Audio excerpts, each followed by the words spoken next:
बिस्मिल्लाहिर्रहमानिर्रहीम। तुमसे पाकिस्तान में खुश आमदीद। मैं हूँ साजिद हुसैन। मजबूत मुस्तहकम पाकिस्तान पर हम बात करते हैं कैसे मुल्क मिल्लत की तामीर और तरक्की में हमने अपना किरदार अदा करना है।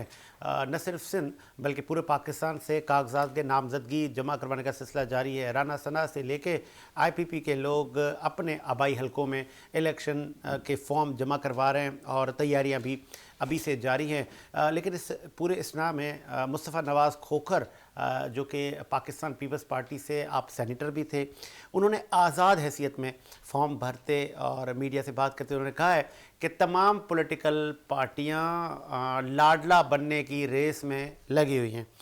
इसमें भी हम बात करेंगे। फिर हम बात करेंगे चेयरमैन PTI के इंतखाबी निशान बल्ले की, क्या ये मिल पाएगा या PTI के लोग आज़ाद हैसियत में तस्वुर किए जाएंगे। कल तक मुमकिन तौर पर इसका फ़ैसला आ जाएगा। ये ऊँट किस करवट बैठेगा। क्या साकिब निसार के घर पे दस्ती बम हमला और ये जो मामलात हैं इलेक्शन टाइम पे होंगे। सुप्रीम कोर्ट ने कह दिया कि इलेक्शन में ताख़ीर अब मुमकिन नहीं है, 8 फ़रवरी को इलेक्शन हो जाएंगे। 2 दिन का मज़ीद टाइम दिया है, कागज़ात नामजदगी में इजाफ़ा हो गया है। तमाम मौजूद बात करने के लिए स्टूडियो मेरे साथ मौजूद हैं आप सीनियर जर्नलिस्ट हैं के द्वारा अपने मुल्क की सियासत के सैयद सज्जाद अली शाह बहुत जॉइन किया। बहुत शुक्रिया सर, शाह साहब आपने टाइम दिया। उनके साथ पाकिस्तान की पॉलिटिक पे आपकी बड़ी गहरी नज़र है, पॉलिटिकल एनालिस्ट हैं, आप CEO हैं सेविंग होम के, जनाब इकबाल अडवाणी साहब। बहुत शुक्रिया सर इकबाल अडवाणी साहब, आपने भी टाइम दिया। सबसे पहले अडवाणी साहब ये बल्ले पे आ जाते हैं, ये मिलेगा बल्ले के निशान पर PTI वाले इलेक्शन लड़ पाएंगे? नहीं, मुझे नहीं लगता कि बल्ले का निशान इनको मिले। मेरी तो राय है कि नहीं मिलेगा इनको। तो अभी और काफ़ी प्रॉब्लम होंगी। इनको इलेक्शन लड़ने दिया जाएगा कि नहीं और किस तरह लड़ने दिया जाएगा, ये भी एक सवाल है। और मुझे नहीं लगता बल्ले का निशान इनको मिले। देखें अभी 1-2 दिन में तो पता चल ही जाएगा, लेकिन मेरी अपनी राय ये बहुत मुश्किल है। PTI को काफ़ी तकलीफ रहेगी इलेक्शन लड़ने के लिए भी। इनको बहुत इनको पीपल्स प्रॉब्लम पार्टी को लेवल प्लेइंग फील्ड मिलने का सिलसिला जारी है। बड़ी बड़ी शख्सियात शामिल होती जा रही हैं। सरफराज बुगटी भी बलोचिस्तान में शामिल हुए, दीगर हमारे ज़राए बता रहे हैं और शख्सियात शामिल होंगी पीपल्स पार्टी में। तो इस पूरे स्ना में PTI को कोई स्पेस नहीं है, घर बैठ जाए। नहीं, PTI को तो कोई स्पेस नहीं है। बस पीपल्स पार्टी को और नून लीग को तो स्पेस मिल ही रही है। नून लीग कहती है कि पीपल्स पार्टी लाडला ग्रुप हो गया है और वो कहते हैं ये लाडला है। तो इनको स्पेस मिलेगी दोनों को, और PTI के लिए तो कोई स्पेस नहीं है। मेरे हिसाब से तो इनको कोई स्पेस नहीं मिलेगी। नहीं मिलेगी। और ये जो इलेक्शन होने जा रहे हैं 8 फ़रवरी को, तो इसमें जो PTI के कैंडिडेट हमारे ज़राए बता रहे हैं वो कागज़ात नामजदगी जमा करवा रहे हैं। जब नाम जमा करवा रहे हैं तो ये कैंपेन भी चलाएंगे, तो क्या कैंपेन नहीं चलाने दी जाएगी इनको? पहले ये इनके कागजात जमा हो जाएं, ये तो बड़ी बात है। अच्छा, जमा तो हो जाएं फिर इसके बाद कहेंगे, क्योंकि अभी ऐसा हो गया है रोज एक नई डेवलपमेंट हो रही है। अब आज कुछ बोलें कल कुछ और हो जाता है। जब मुझे नहीं लगता कि PTI को इलेक्शन लड़ने के लिए इतनी स्पेस मिलेगी या वो लड़ पाएंगे। मैंने आपको बहुत पहले भी कहा था ये बहुत इन हालात में नहीं हो सकता। और सीधी बात एक सवाल आ जाता है कि 9 मई का वाकया करने वाले लोगों को इलेक्शन क्यों लड़ने दिया जाए, ये एक सवाल है। अगर 9 मई के वाकयात में इन्वॉल्व जो हैं उनको भी इलेक्शन लड़ने तो का 9 मई के वाकयात में जिस PTI के लोगों को आप बताते हैं, हम कहते हैं कि यार आप लोग थे, लेकिन वो तो मानते ही नहीं है। वो कहते हैं ये हम लोग नहीं थे, ये साजिश है।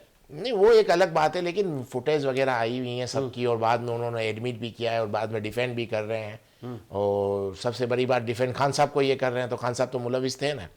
तो खान साहब को डिफेंड करने का मतलब ये खुद भी इन्वॉल्व हो जाते हैं। तो ये भी एक सवाल है कि इतना बड़ा सानिया हो जाए और इतना बड़ा वाकया हो जाए 9 मई जैसा वाकया, और इसके बाद इनको इलेक्शन लड़ने भी दिया जाए, तो ये भी तो एक सवाल है। सीधी बात है कि अब क्या कह सकते हैं, उनको इलेक्शन लड़ने की इजाज़त देनी चाहिए कि नहीं, ये एक बहुत बड़ा सवाल है। और आपको कुछ अरसे में उस सवाल का जवाब मिल जाएगा। नाअहली की तलवार बानी PTI पर है, तो वो भी मुमकिन तो तौर पर है, नाअहल हो जाएंगे। वो भी जेल से इलेक्शन नहीं लड़ पाएंगे। नहीं ना, अभी तक ना हेल हैं। अगर वो हेल होते तो चेयरमैन का इलेक्शन लड़ते ना अपने उसके इंट्रा पार्टी में। तो चेयरमैन का इलेक्शन नहीं लड़ने का मकसद ही यही है कि वो ना हेल हैं, और खुद भी समझते मैं ना हेलूं। और जब ना हेलें तो वो कह रहे हैं कि 3 जगहों से वो अपने इलेक्शन लड़ेंगे। कैसे हो सकता है? मुझे नहीं लगता कि खान साहब इलेक्शन लड़ सकें। बहुत सारे PTI के रहनुमा हम्माद अजहर समेत PTI के लोग शिकवा करते नजर आते हैं कि उनके CNIC ब्लॉक कर दिए गए हैं, उनको इंतखाबी दंगल से बाहर किया जा रहा है। बिल्कुल बाहर किया जा रहा है, किया जाएगा। मैं यही तो कह रहा हूँ, जो 9 मई में जो इन्वॉल्व हैं जो लोग भी, उनको इलेक्शन लड़ने नहीं दिया जाएगा। और एक काफ़ी जगह पे एक राय कायम है, राय बनी हुई है इनके खिलाफ के जिन लोगों ने 9 मई में जो इन्वॉल्व थे उनको इलेक्शन लड़ने की परमिशन क्यों मिल रही है, नहीं मिलनी चाहिए। वो भी एक स्ट्रॉन्ग दलील है उनके पास, तो प्रॉब्लम तो आएगा कि इनको लड़ने नहीं दिया। स्ट्रॉन्ग दलील है शाह साहब, वाकई स्ट्रॉन्ग दलील है कि एक ये इस मुल्क में तासुर भी है कि क्यों भाई इन्होंने तो फौजी इमलाक तक को नहीं छोड़ा, तो इनको कैसे इलेक्शन आप लड़ने दे रहे हैं?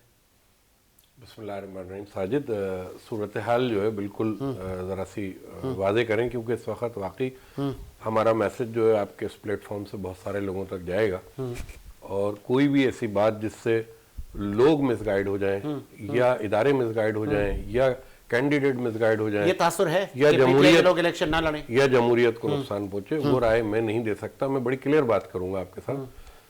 देखें, आपने एक सवाल पहला किया कि ऐसा कोई तासुर है। ऐसा कोई तासुर नहीं है, जमहूरियत है, और जमहूरियत की बका के लिए इलेक्शन में तमाम लोग, तमाम पार्टियां हिस्सा लेंगी। जहां तक आपने बल्ले का सवाल पूछा था मेरे भाई से, एडवानी साहब से, बल्ले का निशान भी गैर महफूज नहीं है, तो रहेगा पीटीआई के पास। हाँ, ये बात है कि कोई भी कैंडिडेट किसी भी पार्टी का हो, अगर वो किसी क्राइम में इन्वॉल्व है, किसी गलत जगह पे उसकी एक्टिविटीज है, स्क्रूटनी में प्रॉब्लम आती है, वो एक अलग चीज है कि उसको इलेक्शन से बाहर किया जाएगा। अब आ जाते हैं हम के लेवल प्लेइंग फील्ड किसको मिल रही है, किसको नहीं मिल रही। तो डेमोक्रेसी का मतलब है कि सबको दी जाए, बिल्कुल सबको मिलेगी। जहां तक बात ये होती है कि इस इलेक्शन में जो है वो किस किस का अहम किरदार होगा, तो मैं जब जानता हूँ एक चीज को, तो उसमें गलत तासुर देने की मुझे कोई जरूरत नहीं है। जब कोई पार्टी क्राइसिस में होती है, देखें जब भी होती है, नून लीग पे साबिका दौर में क्राइसिस आए थे, पीपल्स पार्टी पे बहुत अरसा पहले क्राइसिस आए थे, तो पीपल्स पार्टी में पार्लियामेंट्री ग्रुप बनाया गया था। नवाज शरीफ की पार्टी को किस तरह नुकसान पहुंचा था वो पता है। आप पीटीआई को क्या नुकसान हो रहा है अपनी गलत प्लानिंग की वजह से, तो वो पार्टी ऑटोमेटिकली कमजोर हो रही होती है। अच्छा, वो कमजोरी का फायदा जो है उस सियासी पार्टी को होता है जो मेहनत कर रही होती है इलेक्शन के लिए। तो जब रूट ओपन मिलता है, जब ग्राउंड खाली मिलता है, तो उन पार्टियों को उसके फवायद हासिल होते हैं, जो पार्टियां उस चीज को गैन करती हैं कि यार इस वक्त इस पार्टी का दवाल है, तो हम अपना फायदा उठाएं। तो कोई इस्टेब्लिशमेंट का मैं नहीं समझता कि इसके अंदर कोई किरदार होगा कि इसको रोक दो, उसको बांध दो। हाँ, जो लोग जो 9 मई के वाकयात की जहां तक बात है, वो आज भी हम मजम्मत करते हैं और हमें सख्त इसका दिली सदमा है, दुख है, क्योंकि हम पूरी दुनिया में बदनाम हुए। ये हमारे लोग थे, हमारे अपने लोग थे, इस तरफ नहीं जाना चाहिए था। तो वो तो बिल्कुल कोई कंप्रोमाइज है ही नहीं, क्योंकि आज कंप्रोमाइज होगा, कल हम इससे बुरा दिन देखेंगे, तो हमें बाहर के दुश्मन की जरूरत नहीं पड़ेगी, हम अंदर से ही तोड़ दिए जाएंगे। अंदर से तोड़ दिए जाएंगे। प्रोड्यूसर साहब सलाउद्दीन गंडापुर साहब अगर लाइन पे हैं तो उनका मौकिफ लें। अडवाणी साहब, मुस्तफ़ा नवाज खोखर ने कहा है कि ये मैं आज़ाद हैसियत से फॉर्म जमा कर रहा हूँ। पाए कि आप सियासतदान, सेनेटर भी रह चुके हैं, आपकी एक लेगेसी, वो आज़ाद हैसियत से आ रहे हैं। वो कह रहे हैं ये सब लाडले बनने की रेस में। नहीं, वो तो अभी पीपल्स पार्टी उनको एक्सेप्ट करेगी कि नहीं करेगी, ये सवाल था ना। तो अब आज़ाद उम्मीदवारी बन के आएंगे, क्योंकि इनकी जो पिछले आपने देखा काफ़ी टाइम से पहले जो हमने सोचा हुआ था और लग रहा था कि खाकान अब्बासी साहब, मिफ्ता इस्माइल साहब और खोखर साहब एक पार्टी बना रहे हैं, अब वो पार्टी नहीं बनी। तो पीपल्स पार्टी में तो मुझे लगता है ये एक्सेप्टेबल नहीं है पहले की तरह। तो अभी आज़ाद इलेक्शन लड़ेंगे तो इनके पास कोई चॉइस नहीं है, कोई ऑप्शन नहीं है। कहा जा रहा किसी के ऊपर ये एहसान नहीं कर रहे हैं, इनके पास अब ऑप्शन नहीं रहा, चॉइस नहीं रहा। पीटीआई में कहा जा रहा था लतीफ़ खोसा चले गए। पीटीआई में भी जाने जैसा है नहीं, हालात ऐसे हैं। पीटीआई में कौन जाएगा? अभी वही जाएगा जिसको कहीं भी कुछ नहीं मिल रहा होगा। फिलहाल तो जो पीटीआई के हालात चल रहे हैं, अच्छा, उसमें तो कोई नहीं जा सकता। वकील लोग भी, मैंने आपको पहले भी कहा था, ये वकील लोग जाएंगे सब, क्योंकि वो केस करने के पूरे कोर्ट में ही होते हैं, तो उनको प्रॉब्लम नहीं होगी। लतीफ़ खोसा चले गए सर, 30-40 साल का सफर था। तो मैं यही कह रहा हूँ, वकील सब जाएंगे पीटीआई में, क्योंकि उनको पता है कि भाई जो भी केस होगा वो फेस करेंगे। आम सियासतदान पीटीआई में इन हालात में जाना मुझे नहीं लगता कोई इतना बड़ा रिस्क ले, क्योंकि वो रोज कोर्ट के धक्के नहीं काट सकेंगे। और लतीफ़ खोसा तो होते ही अदालत में, तो उनको इतना प्रॉब्लम नहीं है। बाकी जितने वकील हैं वो जाएंगे, उनको इतनी प्रॉब्लम नहीं होगी। आम सियासतदान मुझे नहीं लगता इन हालात में रिस्क ले कोई भी। और ये जो वकला को टिकटें दी जा रही हैं, ये कितनी सूदमंद साबित होंगी? बाकी किसी को दे नहीं सकते ना, मुकलाई को टिकटें दी जाएंगी, क्योंकि पता है कि कुछ भी केस होंगे, कोई भी प्रॉब्लम्स होगी तो ये फेस करते रहेंगे पूरा दिन, ये तो उधर ही होते हैं। और बाकी तो कोई, मुझे नहीं लगता कि कोई मतलब सीट टिकटें ले इनके इन हालात में, क्योंकि देखें 9 मई एक बहुत बड़ा वाक़या है, वो इतना जल्दी ख़त्म तो होगा नहीं पीटीआई के ऊपर से, और उसमें से निकलना कोई आसान नहीं है, काफ़ी वक्त लगेगा। और इतने हालात ख़राब हैं इनके कि कोई आम आदमी, आम सियासतदान इनकी टिकट लेने का रिस्क मुझे नहीं लगता लेगा। और जो पीटीआई की जो वफादार लोग थे वो कुछ नज़रबंद हैं, कुछ के सीएनआईसी ब्लॉक हैं। तो मुझे याद आ रहा है आपने कहा था कि ये 5 साल से 10 साल इंतज़ार करें, तारीख हिस्ट्री ये बताती है। मैं इसका आपसे जवाब लेता हूँ। पहले ज़रा हम पाकिस्तान पीपल्स पार्टी का मौक़िफ़ ले लें। अदील फारूकी एडवोकेट ने हमें ज्वाइन किया है। बहुत शुक्रिया सर। अदील फारूकी साहब खुश आमदीद कहेंगे शो में।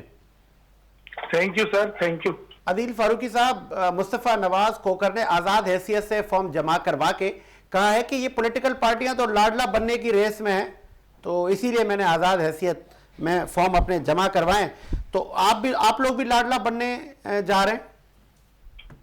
बिस्मिल्लाहिर्रहमानिर्रहीम। देखिए जी, मुस्तफ़ा नवाज खोकर साहब हमारे भाई हैं और वो पाकिस्तान पीपल्स पार्टी की वजह से सेनेटर भी बने थे, और अभी अगर वो आजाद हैसियत में आए तो उनको अपना वजन भी पता चल जाएगा। हमारी नए ख्वाहिशात उनके साथ हैं, लेकिन पाकिस्तान पीपल्स पार्टी ने कभी भी तारीख गोया ना लाडला बनने की कोशिश की है और ना पाकिस्तान पीपल्स पार्टी का ये वतीरा है। हमने हमेशा मैदान के अंदर मुकाबला किया है, ना हम कभी इलेक्शन से हारे भागे हैं, ना कभी इलेक्शन के हार के डर से हमने कभी मैदान छोड़ा है। इस मुल्क में ऐसे ऐसे इलेक्शन भी हुए हैं जिसमें बहुत सारे लोग भाग गए थे, जिन्होंने जसारत नहीं की, लेकिन हम फिर भी इस एक डेमोक्रेटिक सिस्टम का हिस्सा रहे हैं, हमने बड़ी कुर्बानियां दी है। तो मैं समझता हूँ पाकिस्तान पीपल्स पार्टी को किसी के छोड़ जाने से या इनसे कोई फर्क नहीं है। वो जाती हैसियत में जाहिर है उन्होंने भी सियासत करनी है, कोई ना कोई तो उन्होंने भी अपना मंजन तो बेचना है। नहीं तो ये जो जिस आप मंजन बेचने की आप बात कर रहे हैं, तो बिलावल साहब तनकीद के निश्तर चला रहे हैं नवाज शरीफ साहब पर, नून लीग की सियासत पर, कि ये तो डिक्टेटरशिप वाले हैं, हम लोग अवाम पे यकीन रखते हैं। तो कल तक आप जब अभी हल्के में जाएंगे तो पूछेंगे नहीं लोग कि कल तो साथ बैठे हुए थे? देखें, बात यह है कि पाकिस्तान मुस्लिम लीग नून हो, पाकिस्तान पीपल्स पार्टी हो या इवन पाकिस्तान तहरीक इंसाफ हो, सब ने अगर अवाम में जाना है, इलेक्शन में जाना है, तो हर पार्टी का एक अपना मंशूर है। यकीनन हम एक कोलिशन गवर्नमेंट के हिस्सा थे, लेकिन पाकिस्तान पीपल्स पार्टी की एक अपनी जमात है, उसके एक अपना मौकफ है।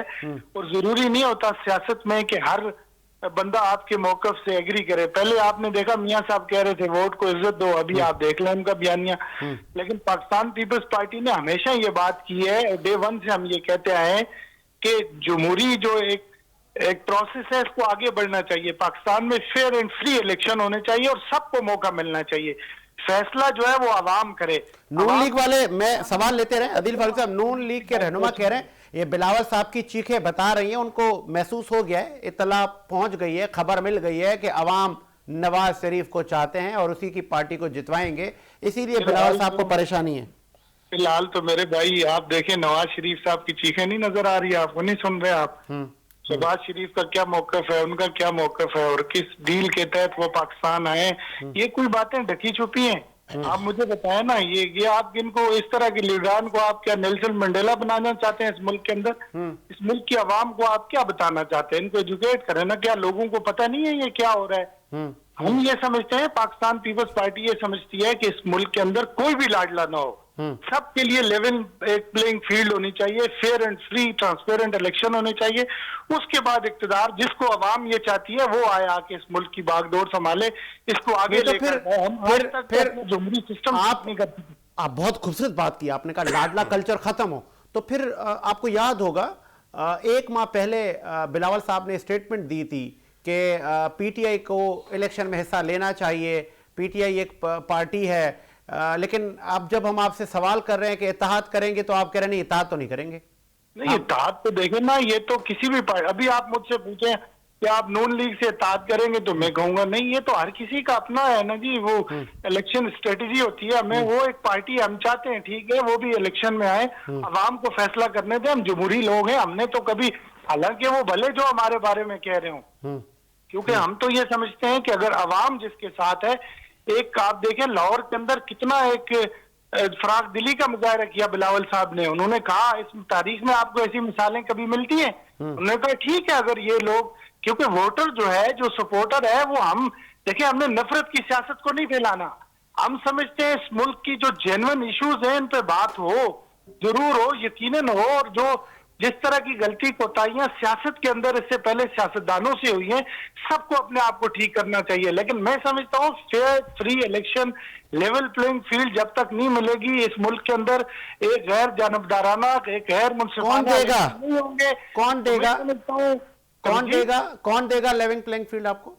देखिए, बात ये तो आप बेहतर समझते हैं, हमारे रिजर्वेशन रहे केयर टेकर गवर्नमेंट के हवाले से भी, और जिस तरह क्या रिजर्वेशन है सर? नकवी साहब तो जरदारी साहब के बेटे हैं। ये इलेक्शन होते रहे, हमने हमेशा देखे, हम ये समझते हैं, आपको भी पता है, आप बहुत बेहतर समझते हैं। अगर आप कोई मेरे मुंह से कोई इस तरह की बात कहलवाना चाहते हैं, तो मैं समझता हूँ मैं उस तरह की कोई बात नहीं करूंगा। हम तो फिर भी हमने हर चीज पे एहतसाब का भी हमने यहाँ सामना किया है। हमने यहाँ पर हमारे साथ जो हुआ, हमारे इलेक्शन चोरी किए गए, हमें जो है ना अक्सरियत से अकलियत में लाके बिठाया गया, फिर भी हमारे साथ जो भी हुआ, हम हमेशा पाकिस्तान खपे का नारा अच्छा ठीक है, खपे का। आप कॉल पे रहें, आप आदिल आप कॉल पे रहे ना, मैं कॉल पे रहे, कुछ स्टूडियो में मेरे मेहमान भी बैठे, मैं उनका मौकिफ भी आपको सुनवा दूं ना, आप कॉल पे रहे ना। सर, पीपल्स पार्टी का अडवाणी साहब, आपने मौकिफ सुना, वो कह रहे हैं हम नफरत की सियासत नहीं करते। ये जो सीजन इस वक्त चल रहा है, इलेक्शन में 1-1.5 माह है, अब तो ये नारे लगेंगे, माजी में भी लगे हैं। कोई कहेगा मैं सिंध नहीं दूंगा, कोई कहेगा कि ये कौम हमारी है, अपनों का वोट अपनों के लिए। तो ये नफरत नहीं है? सर्विस पे आप वोट मांगे, परफॉर्मेंस पे मांगे? यही प्रॉब्लम पता है क्या है, हमारे यहाँ वोट इस पे मांगा जाता है कि देखिए उसने ये बुरा काम किया, उसने ये बुरा काम किया, इसने ये बुरा काम किया, मैंने क्या अच्छा काम किया वो बताने के लिए तैयार नहीं है, क्योंकि इन लोगों ने कुछ किया नहीं है। हम आके क्या करें? अभी मुझे बताएं आप, जितनी भी डिबेट हो रही है सियासी पार्टियों में, अभी तक किसी ने ये बताया है कि आके 3 महीने या शुरू के 6 महीने में हम लोग क्या काम करेंगे? हाँ, अपना वो नहीं दिया। इकोनॉमिकली पाकिस्तान इतने क्राइसिस में है, इसको किस तरह निकालेंगे? इनके पास, किसी के पास रोड मैप है ही नहीं कि हम करेंगे क्या। आपने शेरवानी सिलवाई होगी, वो वजीर आज़म पाकिस्तान बनने जा रहे हैं। देखिए, बिलावल साहब का तो मैं ये कहूँगा, देखिए प्रॉब्लम क्या है कि ये जब आपस में लड़ते हैं ना, तो मीडिया में आके वैसी बातें कह देते हैं, हाँ, जो इनको पता नहीं है कि बाद में इनको क्या प्रॉब्लम होगी। मैं आपको एक वाक़या, अभी कुछ दिनों पहले जरदारी साहब ने एक इंटरव्यू में कहा कि बिलावल साहब अनट्रेन है, एक्सपीरियंस नहीं है। आपने सुना होगा। बिल्कुल सुना मैंने। तो जब वो अनट्रेन है, एक्सपीरियंस नहीं है, तो इनको आपने कुछ अरसे पहले वजीर खारजा बना दिया था, फॉरेन मिनिस्टर, कितना बड़ा ओहदा दिया था। तो इसका मतलब एक अनट्रेन आदमी को आपने वजीर खारजा बनाया था। फिर उनके कुछ अरसे बाद, उसके कुछ दिन बाद, 3-4 दिन बाद इनका एक इंटरव्यू हुआ, उसमें उन्होंने कहा कि या तो मैं प्राइम मिनिस्टर बनूंगा या बिलावल बनेंगे। आपने सुना होगा, ये दोनों इंटरव्यू का मुवाजना कर दें। 4 दिन पहले के इंटरव्यू में आप कह रहे हैं कि बिलावल अनट्रेन है, एक्सपीरियंस नहीं है, और 4 दिन बाद आप एक इंटरव्यू में कह रहे हैं कि बिलावल प्राइम मिनिस्टर बन सकते हैं। प्राइम मिनिस्टर बिलावल बनेगा या मैं बनूंगा? तो अब मुझे बताएं कि आपकी खुद की बातों में इतना तजाद आ जाएगा तो लोग आप पे क्या बिलीव करेंगे, कैसे करेंगे? आप खुद कुछ दिन पहले क्या कह रहे हो, कुछ दिन पहले क्या? तो मसला यह है इनका कि जब भी इनसे आप बात करते हैं, सब सियासतदानों को, बानी पीटीआई जब सियासत करते थे, वो कहते थे ये 2 पॉलिटिकल पार्टियां बारी बारी खेलती हैं। तो अभी एक बारी खत्म हुई ना नून लीग की, और फिर जरदारी साहब ने एक इंटरव्यू में कहा कि मैंने कहा था शहबाज बन जाओ वजीर आजम, हम तुम्हारे साथ हैं, आप बन जाओ, और वो बन गए। तो अब क्या जरदारी साहब नहीं मांगेंगे कि अब बिलावल को सपोर्ट करो, बनवाओ वजीर आजम? नहीं, वो मैं नहीं कह रहा कि कौन बनेगा कौन नहीं बनेगा, मैं तो ये कह रहा हूँ खुद ये कुछ कहते हैं और कुछ बात ऐसी करती हैं जो खुद की बात पे तजाद है। वो तो किसी को भी बनाएंगे नहीं बनाएंगे वो बात अलग है। अभी ये लोग आपस में लड़ भी रहे हैं, और मुझे लगता है कि जब इलेक्शन होंगे तो सबको थोड़ी थोड़ी सीटें मिलेंगे, ये साजिद भाई, अगर दोबारा आप इत्तेहाद कर लेंगे, तो मौका दें। हाँ दोबारा इत्तेहाद कर लेंगे ये लोग और वापस ये इसी तरह की गवर्नमेंट बनेगी, पीडीएम की जो गवर्नमेंट अच्छा, थी। वैसे ही पहले भी बसों देखिए, आप हिस्ट्री में चले जाए, मैं दे रहा हूं आदिल भाई मौका पहले भी आपको। एक दूसरे की बुराइयां कर रहे थे, एक दूसरे पे खामियां निकाल रहे थे, लेकिन कुछ अरसे बाद वो जब तेरी कदम एतमाद पास हुई तो ये दोबारा आगे एक साथ हो गए। तो अभी दोबारा ये लड़ रहे हैं, एक दूसरे पे कीचड़ इसमें उछालेंगे, सदाकत है। लेकिन इलेक्शन बड़ा होंगे। इंपॉर्टेंट पूछने जा रहा हूं, कैटेगोरिकली आपने जवाब देना है। अडवाणी साहब, आपका बड़ा तजुर्बा है पाकिस्तान की सियासत को, बड़ी गहराई से देखते हैं आप। हमने पाकिस्तान को डिफॉल्ट से बचाया, पाकिस्तान बैंक करप्ट हो गया था, बस एंड पर था। अगर हम ना आते, आईनी ऑप्शन के जरिए एक हुकूमत को ना बाहर करते, तो मुल्क गया था। नहीं देखें, ये बात हमने सियासत अपनी दांव पे लगाई, रियासत बचाई। उसका मुझे जवाब देना है। देखें, जब ये आए थे तब पाकिस्तान डिफॉल्ट होने जा रहा था, तो इनका वजीर खजाना कौन था? मिफ्ता इस्माइल साहब थे। उन्होंने सब अरेंजमेंट कर लिए थे, सब हो गया था। फिर दोबारा दूसरे वजीर खजाना को उसी पार्टी से दूसरे को लाने का मतलब क्या था? तो वो वजीर खजाना क्या आपका नहीं था? उसका प्राइम मिनिस्टर शहबाज शरीफ नहीं था? नून लीग का नहीं था? मतलब मेरा कहने का ये, वो लोग उस वक्त अपने केस खत्म करने के लिए आए थे और कुछ नहीं आए थे। अच्छा। इन लोगों ने अपने केस खत्म कर लिए। जो पार्टी में, नून लीग के हवाले से कह रहा हूँ, जो पार्टी में आपस में इत्तेहाद नहीं हो, एक इनका फाइनेंस मिनिस्टर है, उसको वो लोग कुछ अरसे बाद हटा देते हैं और दूसरा फाइनेंस मिनिस्टर लाते हैं। बल्कि मैं तो समझता हूं कि वो जो ट्रांसैक्शन हुई थी, मिफ्ता से ट्रांसफर किया था, उसकी वजह से पाकिस्तान काफी प्रॉब्लम में आ गया। अच्छा। वो जो डिले हुआ पाकिस्तान का, जो जितना ज्यादा डिले हुआ, यानी IMF का मुआहिदा जिसमें पाकिस्तान को बहुत लॉस हुआ, डॉलर कहां से कहां पहुंच गया। मुझे लगता है कि ये मतलब मेरा कहने का ये है, ये एक दूसरे से लड़ने में इनको फुर्सत नहीं है और पाकिस्तान को बर्बाद करके रख दिया। वो जो माहौल था, जो पाकिस्तान जो डिले हुआ था, मिफ्ता इस्माइल और इसाक डार की जो प्रॉब्लम की वजह से, उससे जो पाकिस्तान को नुकसान हुआ है, हिस्ट्री में चले जाएं, पाकिस्तान को इतना लॉस कभी नहीं हुआ। आगे आपको शाह साहब, आप मुझे बता दें तो फिर मैं अदील से पूछ लेता हूँ। ये जो पूरा कहते हैं ना, हमने रियासत बचाई है, एक हुकूमत को हमने साइड किया, वाकई क्या वो उस वक्त की हुकूमत छुपा रही थी सब कुछ? जो ग्राफ था मईशत का, वो इस दहाने पे था कि पाकिस्तान डिफॉल्ट हो जाता।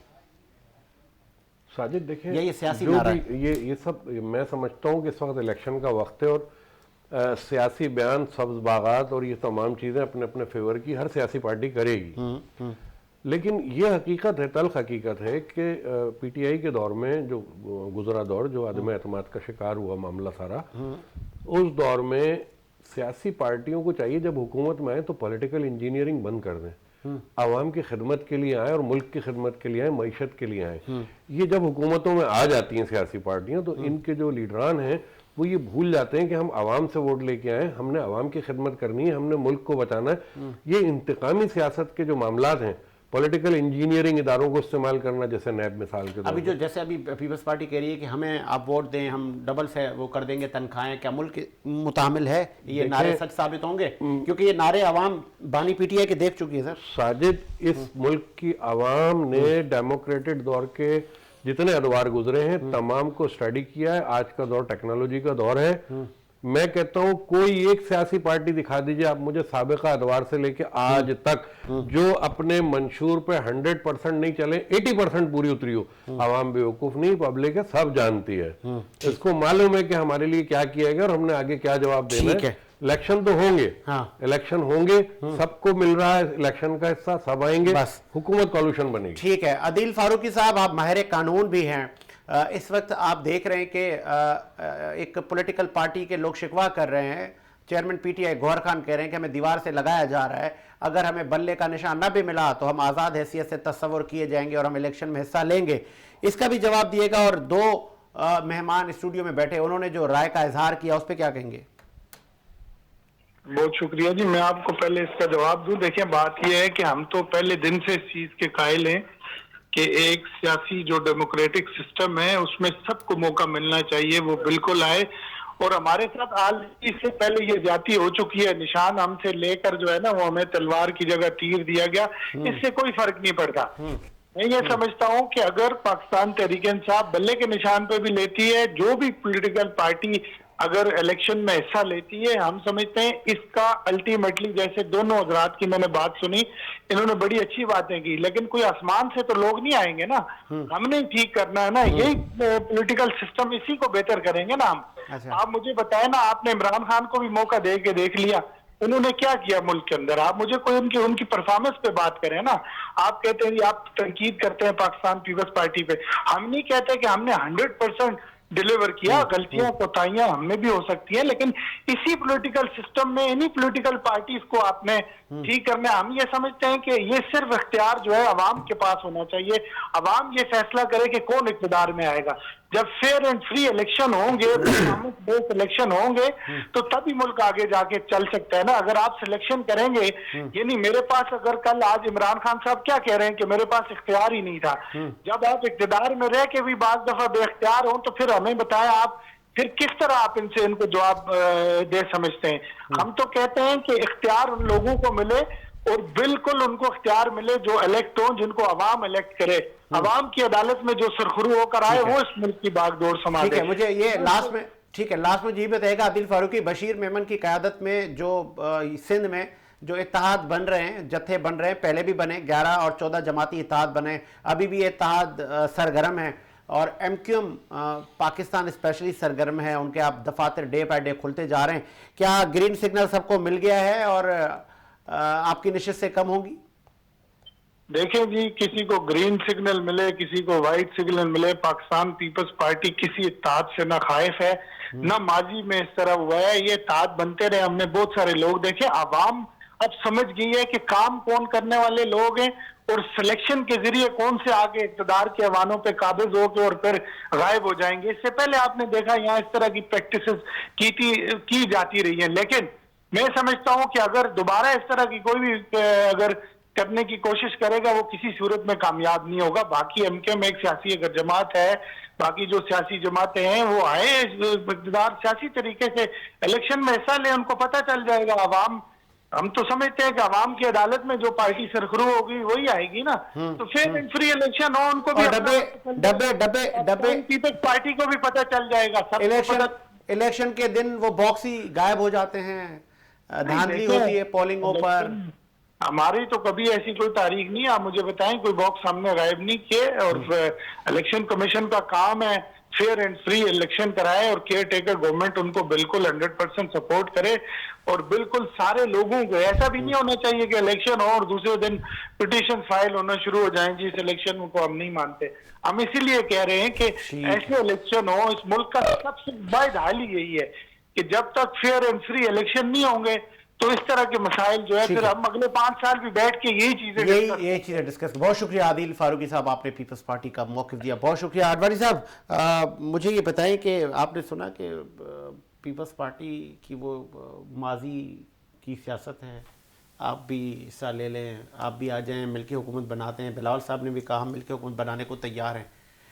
आपने भी अभी कुछ देर पहले ये कहा कि ये मखलूत हुकूमत, तो मेजॉरिटी वाली पार्टियां कहाँ हैं? मेजॉरिटी अवाम किसी को नहीं देगी। मेजॉरिटी जिनको मिल सकती है वो अडियाला जेल में है।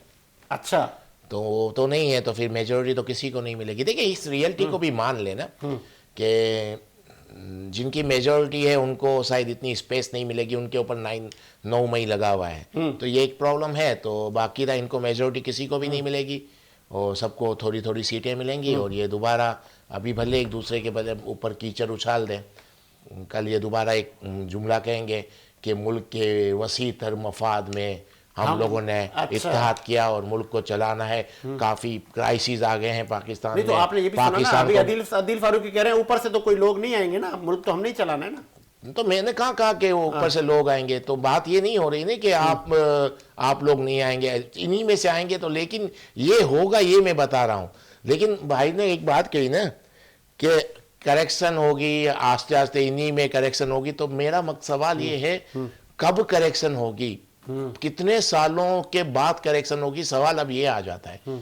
आप नून लीग को देखें, आप नवाज शरीफ साहब को 81 से वो हुकूमत में आते हैं जाते हैं। पीपल्स पार्टी भी इतने टाइम से आ रही है, 15 साल से तो नॉन स्टॉप सिंध में भी है। तो अब कब इनमें बोलते मेच्योर होंगे, हमें करेक्शन आएगी, सही हो जाएंगे, तो कब होंगे, कितना टाइम और चाहिए, तो ये आपको सवाल लगता आ जाता है। अगर ये कब तक मखलूत ये चलते हुकूमतों का सिलसिला चलता रहा तो फिर ये जमहूरियत मजबूत है? नहीं है ना, तो मखलूत हुकूमत बनेगी जमहूरियत। मैं कह रहा हूं जो आपने जो 16 महीने की गवर्नमेंट देखी है, इसी तरह की गवर्नमेंट आएगी। तो जो 16 महीने में जो करके गए वही वो लोग करेंगे, वही लोग आएंगे जो 16 महीने हुकूमत की। कुछ ज्यादा टाइम कहाँ हुआ है उसको, अभी थोड़ा ऐसे में क्या चेंज हो जाएंगे ये लोग? नहीं ना। तो बस जो 16 महीने की गवर्नमेंट जो रही है, और जितनी पार्टियों ने हुकूमत की है, इतनी पार्टियां दोबारा हुकूमत करने आ रही हैं। बस आप ये समझ लें, कोई चेंजिंग नहीं होगी। जो बीच में जो 6-8 महीने का एक वफ़ा आ जाएगा, ये 4-6 महीने का, इसको समझे एक वफ़ा आया है, वही लोग आ जाएंगे दोबारा। अगर नवाज शरीफ प्राइम मिनिस्टर बनते तो शहबाज शरीफ थे, तो बात तो एक ही थी, इनकी गवर्नमेंट थी। वही टीम आएगी, वही लोग आएंगे, कुछ वजारतें इनको मिलेंगी, कुछ इनको मिलेंगी, कुछ इनको। आप ये समझ लें कि PDM 2 दोबारा आ जाएगी, PDM आ जाएगी दोबारा, और वही तरह उसी तरह से गवर्नमेंट होगी, और वो एक कुछ भी चेंज नहीं आएगा पाकिस्तान में। इस्लामाबाद के हालात बड़े कशीदा थे 4-5 दिन से। फिर साकिब निसार घर पे दस्ती बम हमला, ये दहशतगर्दी फिर से सर उठा रही है। नहीं, ये तो हो ही रही है ना, इसमें तो कोई दो राय नहीं है ना। कभी कुछ हो ही रहा है। अभी पाकिस्तान में इतने अटैक हुए, दहशतगर्दी के वाक़यात कितने हुए, तो पाकिस्तान तो इन चीज़ों का शिकार है। और जब से अफगानिस्तान का भी हमारा प्रॉब्लम जो हुआ था, उसके बाद तो बढ़ गई है। तो इस चीज़ों को तो, इसमें तो हमारी फोर्सेस जो भी हैं कुर्बानियाँ दे रही हैं, कंट्रोल कर रही हैं, और ये चीज़ें तो आगे होती इलेक्शन रहेंगी। का माहौल है, पॉलिटिकल पार्टियों की बड़ी बड़ी रैलियां निकलेंगी। कुछ दिन बाद 3-4 दिन बाद ये सिलसिला रुक जाएगा नामजदगी का, स्कूटनी, और उसके बाद वो कैंडिडेट अपने हलकों में जाएंगे, वहाँ पे इज्तिमात करेंगे। तो फिर आपको लगता है कि अल्लाह ना करे कोई? बस ये है, बस अब दुआ करें कि खैरियत से सब निकल जाएं और इलेक्शन खैरियत से हो जाएं।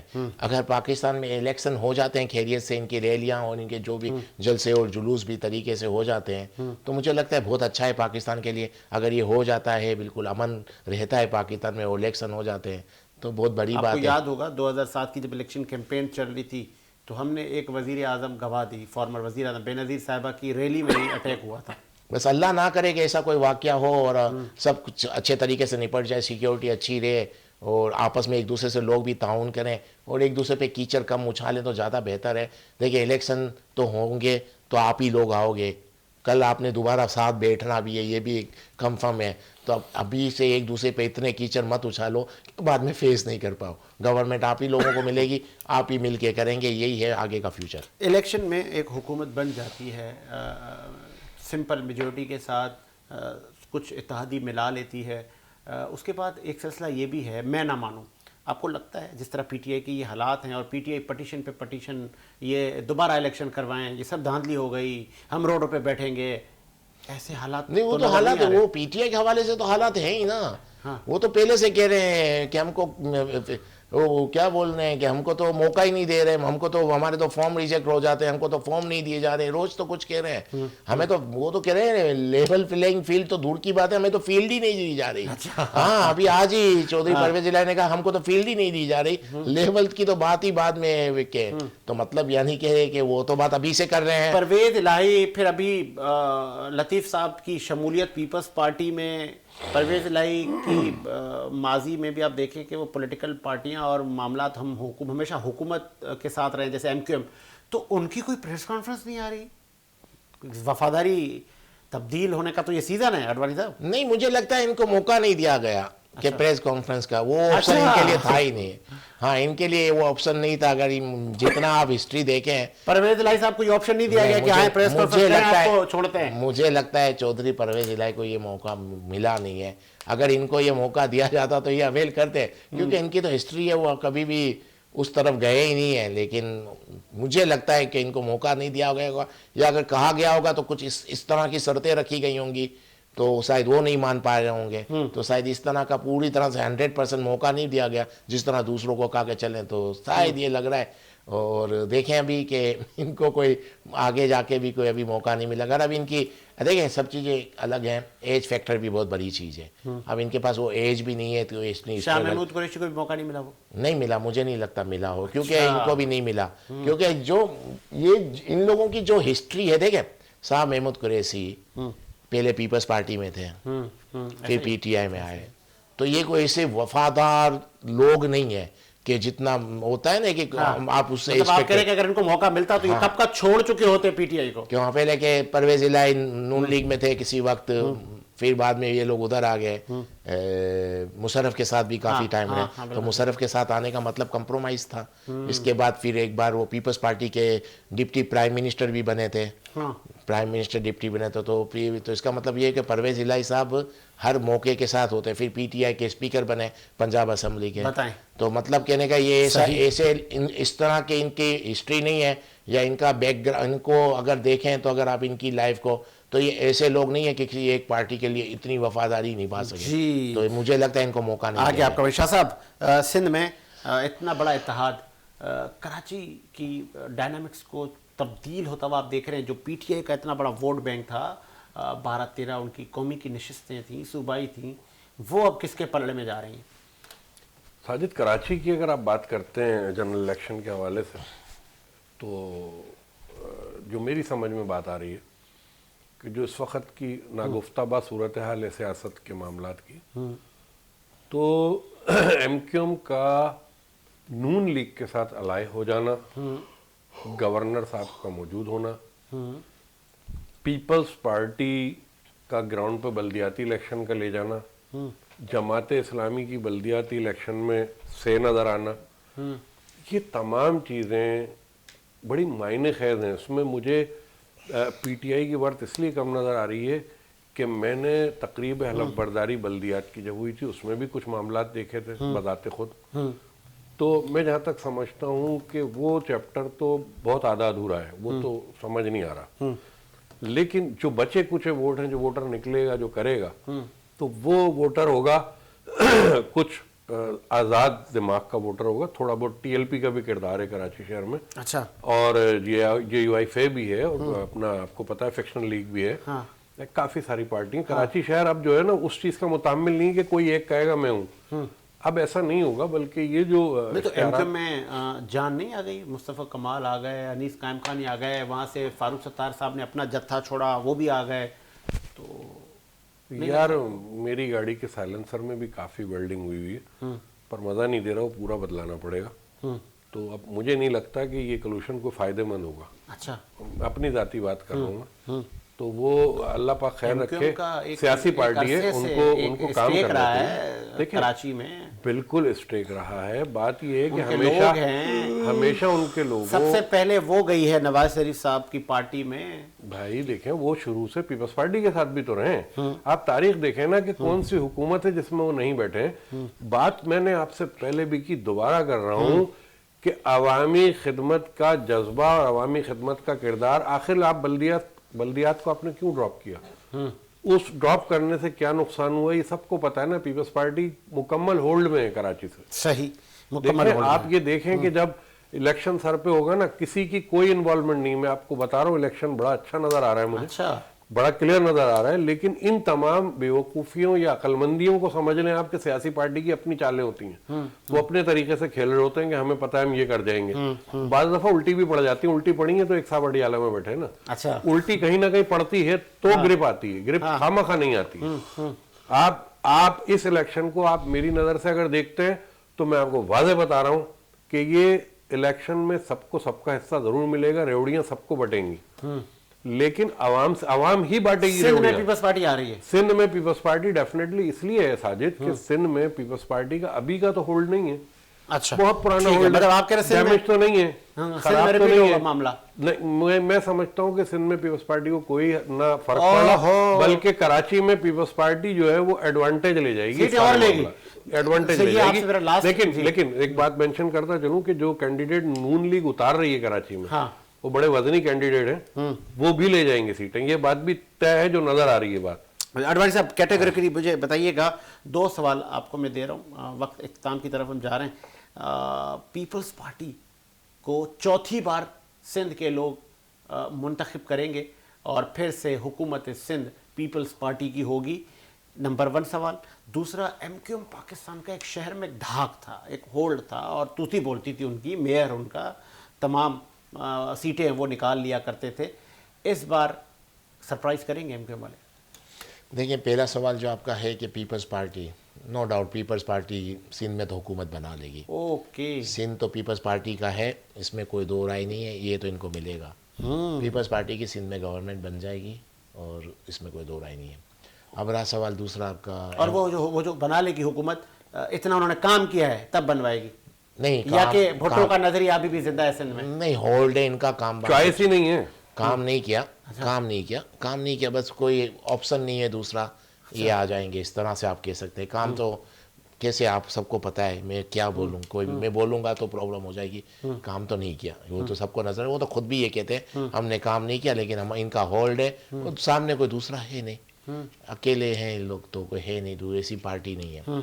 अब रहा सवाल एमक्यूएम का, एमक्यूएम को बस वही जितनी मिलती हैं थोड़ी बहुत सीटें मिलेंगी और बस वही होगा, और बाद में हुकूमत जो इलेक्शन होने के बाद फिर एमक्यूएम एक आध वफाक में मिनिस्ट्री ले लेगी, सुपर, फिर यहाँ क्या करेगी एमक्यूएम, मैं अभी भी बता दूं फ्यूचर में कि सिंध में वो इत्तेहाद करेंगे पीपल्स पार्टी से और वफाक में वो इत्तेहाद करेंगे नून लीग से, और जो पीडीएम की जो गवर्नमेंट बनेगी जिस तरह की बनी हुई थी उस तरह इत्तेहाद में होंगे, एक दो मिनिस्ट्री इनको वफाक में मिलेगी और बाकी सिंध में जो हमेशा करते हैं, जो पिछला जो मतलब रिकॉर्ड कुछ है नया नहीं होने वाला, कुछ नया नहीं होगा, एज इट इज पोजीशन आपको मैं बोलता हूँ, जो पीडीएम गवर्नमेंट थी हाँ। वही अब दोबारा आ जाएगी। बस ये 6 महीने का वफा समझ लें। हाँ। उस वक्त इनको ये था कि अभी 22 महीने बड़ा है, अच्छा वर्ड इस्तेमाल किया, 6 महीने का वक्फा समझ बस 6 महीने का वफा है, एज इट इज लोग आ जाएंगे, वही मिनिस्ट्री आगे पीछे हो जाएंगी, कोई चेंज नहीं आएगा, सिर्फ इलेक्शन एक तरह से बस वो फॉर्मेलिटी पूरी की जाएगी दुनिया को दिखाने के लिए, आईएमएफ को दिखाने के लिए हमारे यहाँ इलेक्शन में,